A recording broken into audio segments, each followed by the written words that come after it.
वो parade ground जो कम से कम 1.5 किलोमीटर का होता था, दोपहर में 3 बजे वो आपको चक्कर मारने हैं। मैं ब्लैक पापड़ बन चुकी थी, my nails were out and my skin was charred, my hair they were entangled, comb नहीं घुस रहा था उसके अंदर। ब्रेकअप करने के लिए मेरे बॉयफ्रेंड ने मुझे बोला था कि आप 10,000 पे करो। मैं अपने वॉशरूम में जाती थी और तभी निकलती थी जब मेरी 10 मिनट की या 15 मिनट की मीटिंग खत्म हो जाती थी। उस टाइम पे मैंने बहुत कोशिश की, लेकिन फाइनली मैंने सब कुछ छोड़ दिया।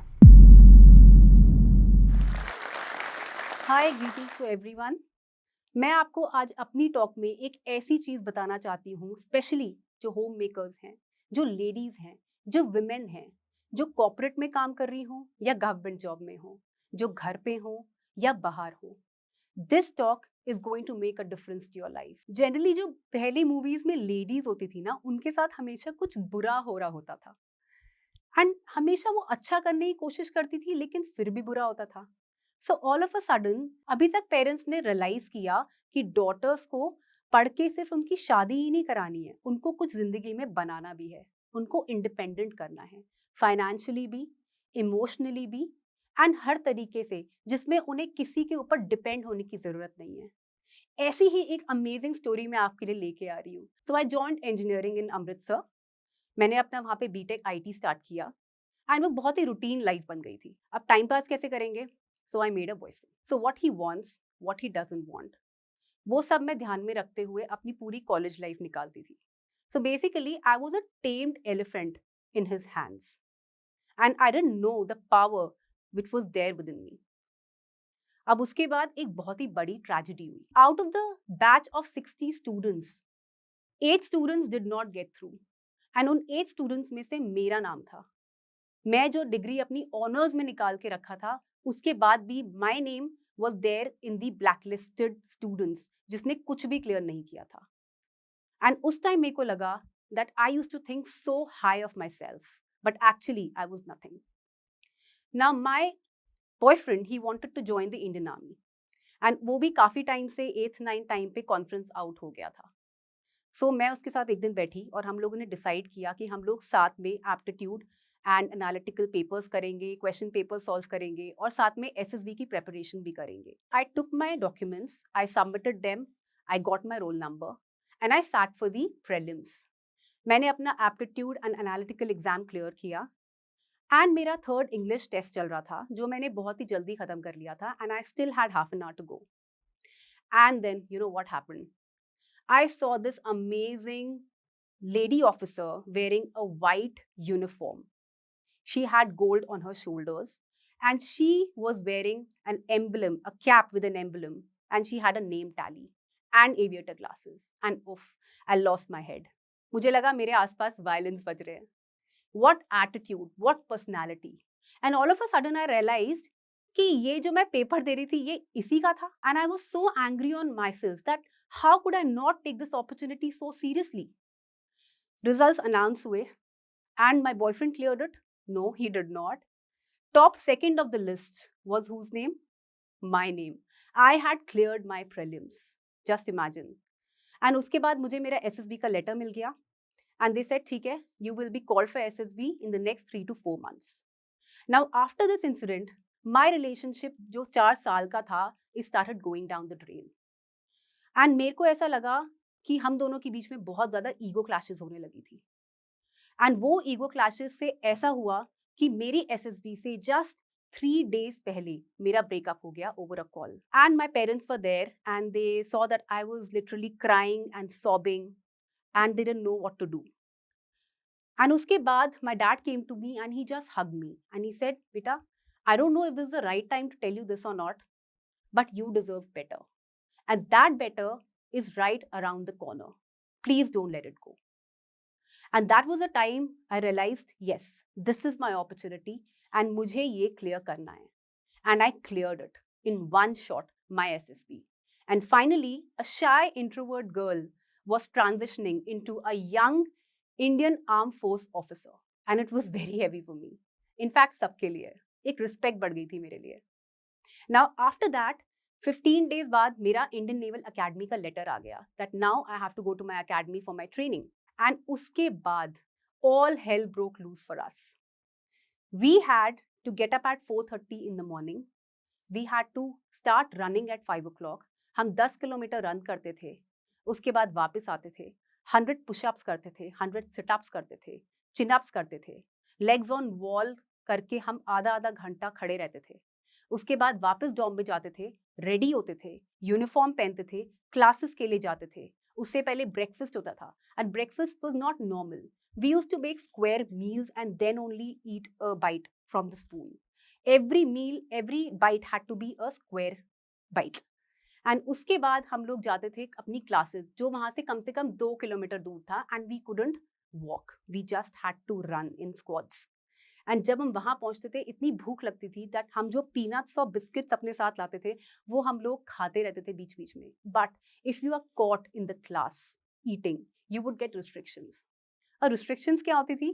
परेड ग्राउंड के चक्कर मारने हैं। एंड वो परेड ग्राउंड जो कम से कम 1.5 किलोमीटर का होता था, दोपहर में 3 बजे वो आपको चक्कर मारने हैं। And in the entire class everyone had at least 10 restrictions. Just imagine the kind of training we were going through. Afternoon classes के बाद हमारी हॉबी क्लासेस होती थी और उसके बाद फिजिकल कंडीशनिंग होती थी जिसमें हमारा 4 से 5 किलोमीटर का नॉर्मल रन होता था। साथ में हॉबी क्लासेस होती थी and after that we used to have a 2 hours of study period. उस स्टडी पीरियड में हम लोग दरवाज़ा खोल के रखते थे जिसमें इंस्ट्रक्टर्स आते थे अकेडमी में और चेक करते थे कि एक्चुअली हम पढ़ाई कर रहे हैं या नहीं, जहाँ पे हम लोग काफ़ी टाइम सोते हुए मिलते थे। एंड उसके बाद फिर से रिस्ट्रिक्शंस। रात को खाने के बाद again we used to have one रगड़ा पीरियड जहाँ पे हम लोग फिजिकल एक्टिविटीज़ करते थे and finally we used to get back to our bed. 2 हफ्ते तो मैंने झेल लिया। After 2 weeks I couldn't take it anymore and I went to the booth. We did not have phones. I went to the booth and I called up my mom. They were in Bhatinda that time. I said, "Mama, ये लोग plan कर रहे हैं कि they are going to make us die for sure, and I don't think I'll be able to survive. I want to come back."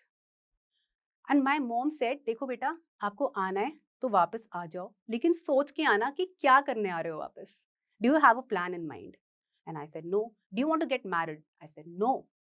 She said कि आप क्यों वापस आ रहे हो? Just rethink. You want to come back, but think again. And उस time जब मैंने phone रखा मेरे को रियलाइज़ हुआ कि यार मम्मी तो सही कह रही हैं। I did not think what is my future plan. And finally when I cut the call I had decided in my mind that I will stay back in the academy. मैं पीछे मुड़ी थी and मेरे पीछे एक fifth टर्मर खड़ा हुआ था। दे वर known as the gods of the academy because they used to train us for all the physical activities we would do. And he heard my conversation. And the moment I turned, he said, "You women trainee, you want to go back, you want to leave academy. Your dad is a fighter pilot, right? You don't consider his name anything, correct? You're not trained properly. You report to me in 5 minutes." And उसके बाद मैंने जो रगड़ा खाया है वो 2 घंटे का रगड़ा I can never forget. Because my whole soul, heart, everything was in that ragda. I had decided that I'm here to stay. जब कैंप से हम लोग वापस आए थे, आई रिमेंबर 3-4 दिन बाद हम लोग कैंप से वापस आए थे, जिसमें 4 दिन तक मैंने अपनी शक्ल एक मिरर में नहीं देखी थी। हम लोग टेंट्स में रहते थे, एक वॉर लाइक सिचुएशन में रहते थे। And when I came back and I saw my face in the mirror, I remember I was completely black. मैं ब्लैक पापड़ बन चुकी थी। My nails were out and my skin was charred. My hair, they were entangled. कोम नहीं घुस रहा था उसके अंदर. But the determination, the resilience, the attitude which I had carried with myself in that entire process was phenomenal. And I loved it. Finally मुझे एक officer like qualities वाली feeling आ रही थी. And after 6 months, finally जब हम academy से बाहर निकले, हम लोगों को stripes मिले, we earned our stripes. I finally had gold on my shoulders. And finally, I had an emblem on my cap and aviator glasses and a name tally. I had become Assistant Commandant Vamagor from just Vamagor, where my rank was bigger than my name, literally. And finally, I realized that my perception had become my reality. End of the story? I don't think so. 2014 में मैंने एक बहुत ही dynamic and professional officer से शादी की थी and 2019 में मैंने एक वॉलंटरी रिटायरमेंट ले लिया था एंड फाइनली अक्टूबर 2019 में आई कंसीव्ड। अब उसके बाद हो गया Covid. Now I couldn't go for a 9 to 5 job as well, so just imagine एक लेडी ऑफिसर जो इतना ज़्यादा काम करती थी, 9 to 5 जॉब करती थी, and she had so much of man power for her to work with. Finally उसके पास कोई नहीं था, there was no man power, there was nothing at all. हमारी सोसाइटी में जब एक वुमेन होती है और जब वो एक मॉम बनने वाली होती है, शुरू के 3-4 महीने से ही ना उसको बोलना शुरू कर देते हैं, बस बस ये मत करो, बस वो मत करो, थक जाओगी, वॉक मत करो, ये ऐसा मत सोचो, वैसा मत सोचो, पूजा पाठ करो। इन चीज़ों से प्रॉब्लम नहीं है, लेकिन एक बहुत बड़ी प्रॉब्लम है। आपको एक ऐसा डिजीज नहीं है pregnancy. Pregnancy is a beautiful way of life, it's a phase of life. I thought let me make an e-commerce online platform for the home makers. So me and my colleague we bootstrap the little money, and हम लोगों ने एक e-commerce platform बनाना शुरू किया जिसके के लिए हमें एक डेवलपर चाहिए था, एंड हम लोगों ने एक पिचिंग करनी थी। So finally after a lot of presentations and a lot of sessions, we got to know what is pitching all about. We got to know what is a startup all about. Along with that, जब मेरे को publishing houses का साथ में mail आता था कि आप अपनी पूरी मैन्यूस्क्रिप्ट भेज दो, so I finished my 30% manuscript in those 20 days, and I sent it across to the publishing houses, and finally my manuscript got selected. अब क्या हुआ, मुझे 8th month of pregnancy में थोड़े पैनिक अटैक्स आने लगे। So I made a timeline and I decided कि चलो अब मेरा बेबी होने वाला है, so I am going to make a proper timeline where I am going to give at least 2 hours of the day to my work. कितना tough होगा, and I am sure that all the moms who must be seeing this, they will be laughing about it. The first time I held my baby it was my daughter. मैंने और उससे पहले किसी baby को नहीं पकड़ा था, and when I held her, 2 months चले गए मेरे। I did not have any time at all. I was sleep deprived. I was completely having postpartum and depression and anxiety attacks. बहुत गुस्सा आता था मुझे उस टाइम पे डॉक्टर्स पे, फैमिली पे एंड फ्रेंड्स पे, who did not tell me that motherhood is beautiful. It's absolutely sure motherhood is beautiful, but only if you do not have a baggage of dreams. अगर आपके पास dreams हैं तो आपको motherhood इतनी पसंद नहीं आएगी, because the kind of certainty of time, the kind of responsibility which you have with the baby, you cannot put in your 100% when you are with the kid. तो उस टाइम पे मैंने बहुत कोशिश की, लेकिन फाइनली मैंने सब कुछ छोड़ दिया। I give up everything. I said boss ये नहीं होगा, my mental wellbeing is going for a 6, so now I am going to stop all this, I am going to be a full time mom. जैसे ही मेरे बच्चे के 6 months खत्म हुए, you know what I did, I made my washroom my meeting area. मैं अपने washroom में जाती थी और तभी निकलती थी जब मेरी 10 मिनट की या 15 मिनट की मीटिंग खत्म हो जाती थी। एंड आई रिमेंबर जब मैं पिचेस करती थी इन्वेस्टर्स को, मैं गार्डन में चली जाती थी। उनको लगता था मैं वहाँ पिकनिक मना रही हूँ, but actually I would go to the garden और गो टू माई स्टेयरकेस, ताकि वहाँ पे बच्चे की रोने के पीछे आवाज़ ना आए। That was the kind of journey which had been for my startup and for my book writing. तो हर दिन मैं कम से कम 10 मिनट से 15 मिनट देती थी टू माई बुक, एंड 10 से 15 minute to my startup, just that much. And within 1.5 years, you know what happened? I got a grant for my startup from Startup India, Government of India. काफ़ी सारे लोग मुझे बोलते थे कि एक stereotypical mom और एक स्टीरियोटिपिकल वाइफ को ऐसा करना चाहिए, ऐसा नहीं करना चाहिए। बट मैंने अपने लिए कोई बाउंड्रीज नहीं बनाई। It was just an open box for me, not even a box. There was no straight line. I did what I felt like doing. जो लगा मेरी ग्रोथ में और मेरी रिस्पॉन्सिबिलिटीज में चार चांद लगाएगा। मैं आपको 5 टेक अवेज देना चाहती हूँ जो विमेन के लिए हैं। मेरा पहला नंबर है कि आपको हमेशा मदद करने की ज़रूरत है। आपको याद है मैंने कहा था कि मैंने अपनी बॉयफ्रेंड की मदद की थी उसके एप्टीट्यूड टेस्ट के लिए। मैंने ये कभी नहीं सोचा था कि वो मेरे कैसे काम आ रहा है, लेकिन मैंने उसकी हेल्प की थी। ज़िंदगी में ना कभी जब भी आप कुछ करते हो, कहीं ना कहीं पे वो आपके काम ज़रूर आता है। आपको पता भी नहीं चलेगा कि वो आपके कब ऐसी जगह पे काम आया है जिसने आपको सक्सेस की एक बहुत ही ऊंचे आसमान तक पहुंचा दिया है। नंबर 2, अपनी ग्रोथ को अपने बच्चे के साथ मत रोकिए। Please always make your kid understand that अगर उसकी ग्रोथ इंपॉर्टेंट है तो आपकी भी ग्रोथ इंपॉर्टेंट है। Do not stop your dreams just because you become a mother. मेरा थर्ड पॉइंट है, एक ट्रेल ब्लेजर बनिए, अपने लिए एक लेगेसी को खड़ा कीजिए।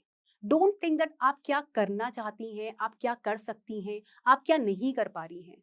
All you have to think is, अगर आपके पास कोई अपॉर्चुनिटी है और अगर आपको लगता है वो आपकी ग्रोथ में काम आएगी, just go for it. If you are confident about your self, the entire world will be confident about your decision. And ये मेरी टॉक में डेफिनेटली आपने देखा होगा। Let's come to the fourth point. मैं आपको एक इंसिडेंट बताती हूँ। जब मेरा ब्रेकअप हो गया था ना, तो ब्रेकअप करने के लिए मेरे बॉयफ्रेंड ने मुझे बोला था कि आप 10,000 पे करो। You know why? Because for all the food we had eaten, for all the places we had roamed around. And after that, what happened? जब मेरा ब्रेकअप हुआ, उसने मुझे बोला 10,000 दो। उस टाइम पे 10,000 बहुत ही बड़ा अमाउंट था। And I didn't want to trouble my dad. I couldn't say पापा, मैं अपने बॉयफ्रेंड के साथ घूमती थी, आप 10,000 रुपये मुझे दे दो, I need to pay him back. And you know what happened? जब मैं इंडियन नेवल अकेडमी से निकली और मैं एक कोस्ट गार्ड ऑफिसर बनी, जो मेरी पहली सैलरी थी ना, मैंने उस अमाउंट से वो 10,000 उसे दिए थे। And that was the point when I realised financial independence कितनी इंपॉर्टेंट है। एंड मैंने अपने डैड को फर्स्ट टाइम एक कॉन्फिडेंस के साथ देखा था। I could see that in his eyes. And अगर आप चाहते हैं कि आपकी बेटी या आपका बेटा उस लेवल तक जाए कि वो आंख से आंख मिला के आपसे बात करे और अपनी फाइनेंशियल इंडिपेंडेंस को सेलिब्रेट करे, this session is for you. The fifth point is, I remember जब मैंने अपनी मम्मा को फोन किया था, my mom was such a strong inspiration for me and I realised it 10 years later. जब मैं ये टॉक भी बना रही थी ना, मुझे याद आया, माई मॉम मुझे बोल सकती थी, बेटा वापस आ जाओ, छोड़ दो सब कुछ, just come back. You know, a mom's heart, how it is. But she didn't say that. She said, think about what you have to do. That was the kind of emotional independence she wanted me to take over.